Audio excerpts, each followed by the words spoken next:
देश में दो वर्ग बना दिए हैं, एक सामान्य वर्ग और एक आरक्षित वर्ग। ये समानता है? पता है? संविधान ने देश को दो टुकड़े में बांट करके रखा है, एक आरक्षित वर्ग, एक अनारक्षित वर्ग। दिखावा करने की बात है। वो दिखावा कर, देखिए, अरे 150 लीटर जल अंधे पर। हाँ, 150 रुपया, 150 लीटर। हाँ, कौन है बहादुर पहलवान? कौन है? अरे ला रहे हैं सर पैदल गाड़ी। अरे झूठा काहे के 13,000 के कैंप रखते जा रहे हैं ट्रकों में, ट्रकों में जा रहे हैं ना, आकी पीठ पे लाद के जा रहे हैं गाड़ियों में। इन सभी को अगर पाकिस्तान या भारत की लड़ाई होती है या चाइना भारत का युद्ध होता है तो जितने शिव भक्त हैं भेज दीजिए बॉर्डर पर, अंध भक्तों को भी भेज दीजिए, आरएसएस वालों को भेज दीजिए। भाई साहब, वहां हनुमान चालीसा भी इनको याद नहीं रहेगा, शिव भक्ति तो भूल जाइए। तो इस समय देश की स्थिति परिस्थिति बड़ी भयावह है।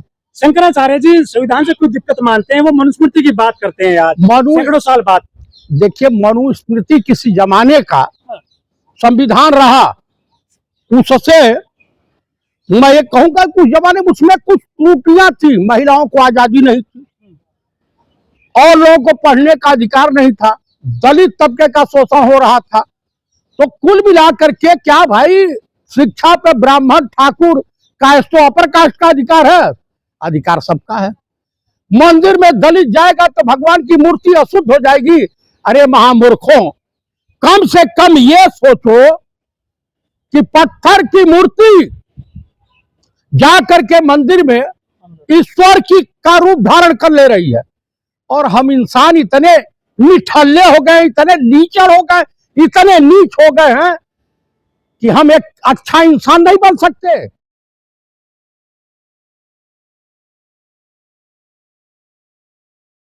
देश में दो वर्ग बना दिए हैं, एक सामान्य वर्ग और एक आरक्षित वर्ग। ये समानता है? पता है? संविधान ने देश को दो टुकड़े में बांट करके रखा है, एक आरक्षित वर्ग, एक अनारक्षित वर्ग। अभिमुक्तेश्वर आनंद वो कह रहे हैं कि संविधान ने देश को दो भागों में बांट दिया, आरक्षित और गैर आरक्षित। हटा देना चाहिए संविधान। दरअसल क्या है कि आजकल ये भगवा वस्त्रधारी धारण करने वाले साधुओं में कंपटीशन चल रहा है। योगी ने तो मत छोड़ दिया और अब इनको भी राजनीति में आने का चस्का लग गया कि मैं भी एमपी एमएलए बन जाऊं। शंकराचार्य का काम ये नहीं होता है कि आप संविधान और राजनीति पे चर्चा करो, आपका काम होता है सनातन धर्म कैसे मजबूत हो, इसमें आपस में भाईचारा कैसे कायम रहे और किस तरह से शंकराचार्य का, जगत गुरु शंकराचार्य की एक गरिमा होती है और धीरे धीरे ये गरिमा खो रहे हैं। हमको तो नहीं लग रहा है कि कंपटीशन से वेद शास्त्रों पे रिसर्च करके और आकर के शंकराचार्य, ये चाटुकारिता में इनको शंकराचार्य की कुर्सी मिल गई है। ये स्वरूपानंद सरस्वती के शिष्य हुआ करते थे। कुल मिलाकर के किसी भी साधु महात्मा को संविधान पे बोलने का कोई अधिकार नहीं है। कांवड़ियों पे बोलने में इनकी नानी मर जाएगी। जो गुंडई कर रहे हैं, लुच्चे लफंगे सब, महिलाओं को पीट रहे हैं, गाड़ी तोड़ रहे हैं, राह चलते लोगों को परेशान कर रहे हैं, ढाबा तोड़ दे रहे हैं, हिंदुओं का ही ढाबा तोड़ दे रहे हैं, उस पे कोई प्रवचन देने को तैयार नहीं है। इनको जो है ये जम्मू कश्मीर में कैसे तमाम नेता नजरबंद कर दिए, इवन चीफ मिनिस्टर भी नजरबंद कर दिया गया। इससे साफ जाहिर हो रहा है या तो लेह लद्दाख की अस्मिता खतरे में है या भारत सरकार कोई फ्रेंडली मैच खेलने पाकिस्तान से चक्कर में, या ये पीओके पे हमला करेंगे या वो करेंगे, ताकि इनकी पूरे देश में ऑपरेशन सिंदूर पर छिछालेदर हुई है, उस कलंक को, उस दाग को मिटाने के लिए ये किसी स्तर तक ये सरकार जा सकती है। शंकराचार्य महोदय से मैं यही कहूंगा कि कृपया शंकराचार्य के पद प्रतिष्ठा गरिमा का ख्याल रखें, उस पद को कलंकित करने की चेष्टा न करें, नहीं तो आपको जो आज लोग गुरु मान रहे हैं कल गुरु का चेला भी मानने को तैयार नहीं होंगे। तो आप मुझे बताइए, एक राजपाट छोड़ के गौतम बुद्धा संत हो गए, सत्य अहिंसा का पाठ पढ़ाया और काफी देशों में बुद्धिज्म को फॉलो करने वाले मिल गए, और एक ये लोग हैं कि संत की परंपरा को कलंकित करते हुए राजनीति की तरफ उस गंदगी में जाना चाहते हैं। तो कुल मिलाकर के ये लोग जो है भगवा वस्त्र पहन करके ये समझ लिए कि कालनेमी का रोल अदा कर रहे हैं। जिस तरह से हनुमान जी संजीवनी बूटी लेके न जा पाए, रावण से प्रताड़ित होकर के कालनेमी जो है भगवा वस्त्र, रावण भी यही काम किया था, भगवा वस्त्र पहन करके सीता का हरण किया था। तो इस समय देश की स्थिति परिस्थिति बड़ी भयावह है।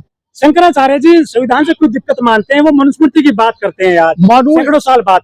देखिए, मनुस्मृति किसी जमाने का संविधान रहा, उससे मैं ये कहूंगा कुछ जमाने में उसमें कुछ त्रुटियां थी, महिलाओं को आजादी नहीं थी और लोगों को पढ़ने का अधिकार नहीं था, दलित तबके का शोषण हो रहा था। तो कुल मिलाकर के क्या भाई, शिक्षा पे ब्राह्मण ठाकुर कास्ट तो अपर कास्ट का अधिकार है, अधिकार सबका है।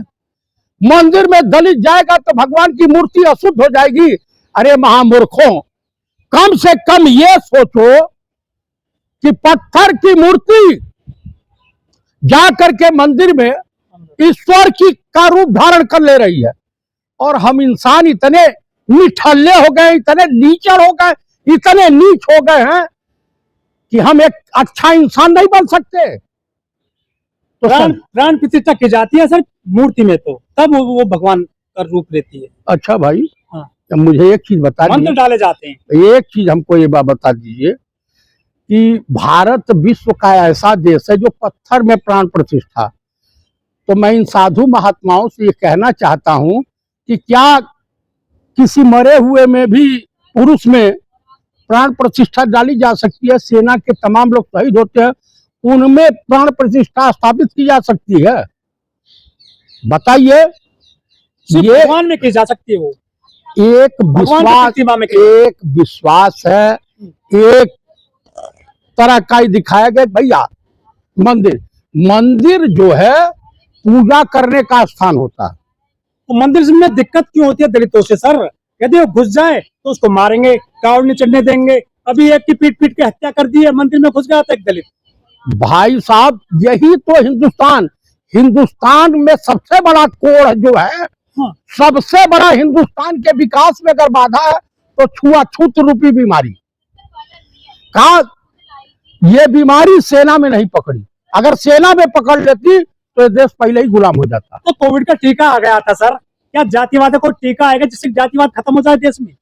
जानते हैं क्या हुआ? हम उस देश के नागरिक हैं जो देश बिना लड़े ही गुलाम हो गया था। कोई इतिहासकार बता सकता है कि भारत पे इंग्लैंड ने कभी सैनिक कार्रवाई की थी, हमला किया था? बिल्कुल नहीं किया था। तो यहाँ इतने गुटबाजी है, इतने नफरतबाज फैले हुए हैं। जब यहाँ हल्ला करके पत्थर की मूर्ति को कोई 1000 लीटर दूध पिला दे रहे हैं, तो आप इस ढोंग की परिभाषा समझ लीजिए। आस्था है, आस्था। देखिए, आस्था के साथ ही ठगी होती है। आसारामवा क्या था? आस्था दिखा रहा था। चिन्मयानंद आस्था के प्रतीक थे।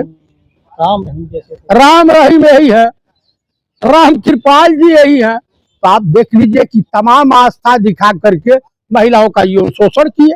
अरे आस्था में देखिए पूरा बम बम बोले हो रही है। पूरे उत्तर प्रदेश में, देवभूमि उत्तराखंड में लाखों भक्त चले गए हैं। आज चारों तरफ शिव के जयकारे लगाए जा रहे हैं। दरअसल क्या, इसीलिए 66,000 शिक्षकों को भी शिक्षा मुक्त किया जा रहा है कि सर्विस मुक्त, कि आप भी कांवड़ ढोने जाइए।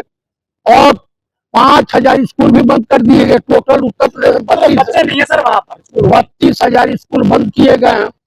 तो उसमें 32,000 में से एक स्कूल में 2 टीचर होंगे, तो 66,000। कहा कि कांवड़ ढोने में, हिंदू बनने में हिंदुओं की जो है अस्मिता खतरे में है। तो इसलिए आप लोग जो है सेवा मुक्त होइए और जाइए कांवड़ ढोइए।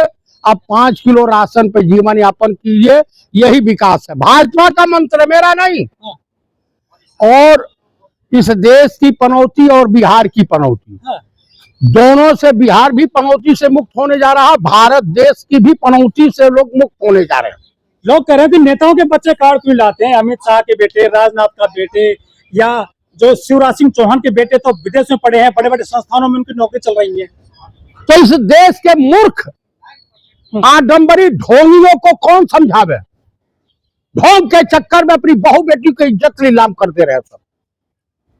आप जाइए मंदिरों में, किस तरह से जो वहां का मठाधीश हो गया, वहां का पुजारी इस तरह से हाथ लगाता, और दूसरा कोई अगर टच हो जाए तो कहेंगे छेड़ रहा है, तेरी माँ बहन नहीं है क्या।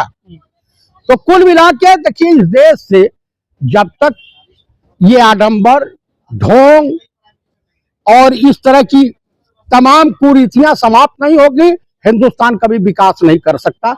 इसीलिए चौथी पास इस देश को पीएम मिला है और इसी तरीके से आगे भी होगा। मोदी जी एमए पास है सर। हाँ, डिग्री दिखाए थे अमित शाह। नहीं, डिग्री नहीं दिखाएंगे। यूनिवर्सिटी भी दिल्ली यूनिवर्सिटी ने बोल दिया, कहाँ चाय बेचे, इनके साथ चाय वाला भी और न पीने वाला कोई मिला, और न दिल्ली यूनिवर्सिटी में इनका सहयोगी छात्र कोई मिला, साथ मित्र। मुतुर जी, अरे वो बायोलॉजिकल है।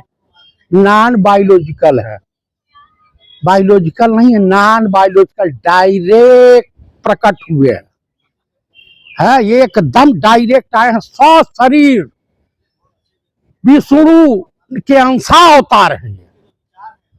हाय रे हिंदुस्तान, हाय रे गोबर भक्तों, हाय रे मूत पीने वालों। जिस देश में अंधभक्त, मेरे गाय के बछड़े को भी पता है कि माँ का दूध पीने से ताकत होती है, इस देश के इंसान गोबर खा रहे हैं कोहिनूर हीरा समझ के, अमूत पी रहे हैं गंगा जल समझ के। तो अब किसी का भी मूत पी सकते हैं सब। इस देश में एक प्रधानमंत्री हुए थे जो निशाने कश्मीर जिनको मिला था, हाँ, मोरारजी भाई थे। तो शक्ति रहती होगी ना उसमें। अरे इतनी शक्ति होती है, उससे बढ़िया मैला खाओ काहे में जो लैट्रिन में रखते हो। अंधभक्तों से का दो। रामदेव तो बेचते हैं गौमूत्र बोतलें बंद करके। रामदेव गौमूत्र बेचते हैं कि कौन सा मूत्र बेचते हैं, अब ईश्वर है जाने। लेकिन यादवन का जो क्या ना शुद्धिकरण महिला के मूत्र से क्या था, एक ब्राह्मण महिला के, रेणु तिवारी। नहीं तो आजकल 500 रुपया लीटर मिल रहा है, वो महंगा हो गया। गंगा जल से भी महंगा, गौमूत्र से भी महंगा हो गया। सर लोग कह रहे हैं कि ढाबे में प्याज नहीं बिकेगा, लहसुन की सब्जी नहीं बिकेगी, लेकिन जो मधुशाला खुले हुए हैं। अरे मधुशाला, ये मधुशाला है। आपका ध्यान किधर है? मधुशाला की जो है गजेंद्र भाई की दुकान इधर है। नितिन गडकरी कह रहे हैं कि कुछ लोग ऐसे होने चाहिए सरकार पे केस करें ताकि काम ठीक चलता रहे, कंट्रोल में रहे। तो नितिन गडकरी से ही पूछिए कि मोटरसाइकिल पर तुम टोल टैक्स ले ही रहे हो, तुम्हारे तमाम तुम्हारे मंत्रालय मंत्री के रहते हुए तमाम जो है सड़कें धंस रही हैं, राष्ट्रीय राजमार्ग धंस रहे हैं। तो आपके विभाग में खुद करप्शन है, आप काहे नहीं मुक्त कालिक पोत की इस्तीफा दे देते हो? अभी मोहन भागवत कहते हैं 75 वर्ष हो गए हैं पूरे, तो क्या मोदी जी का आखिरी काल चल रहा है क्या? देखिए,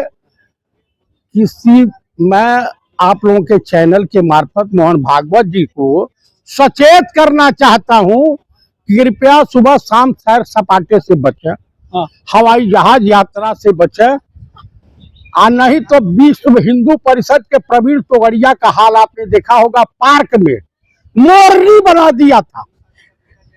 तो आप भी नागपुर में रह रहे हैं, तो कभी अंधभक्त आपको मोरनी बना दे मोहन भागवत जी, कि बुढ़ापा भी मुश्किल से उठना बैठना मुश्किल हो जाएगा। अच्छा, त्रिवेदी जी कभी कावड़ लाए आप जिंदगी में अभी तक? भैया मैं इस सब ढोंग प्रचंड में नहीं पड़ता हूँ, मैं ईश्वर शिव की कावड़, शिव की। अरे शिव को मैं याद कर लेता हूँ घर बैठे ही बहुतन है। आप कैसे ब्राह्मण में कावड़ लाए शिव की? क्यों हम कावड़ ढोएंगे? मतलब कावड़ शूद्र नहीं, वही लोग जा ही रहे हैं, वो ओरिजिनल हिंदू बन रहे हैं ना, वो बड़का हिंदू बन रहे हैं।